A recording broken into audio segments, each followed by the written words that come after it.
Hi everyone, in this video I'm going to show you the ways to buy Swiss travel pass.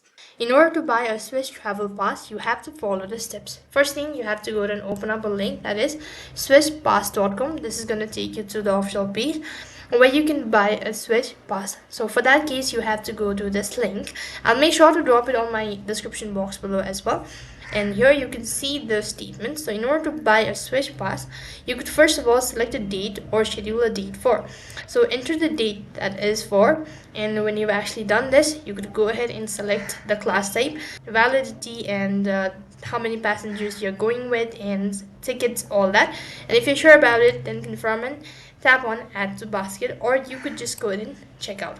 When you've actually added this, you could go ahead and click on proceed to checkout, add your payment details, title, all of these, and you'll have successfully bought Swiss travel pass. So in this way you can buy a Swiss travel pass. That is all for this video. I hope the video was helpful. Make sure to like, share, and subscribe to our channel. Thank you for watching. See you in the next video.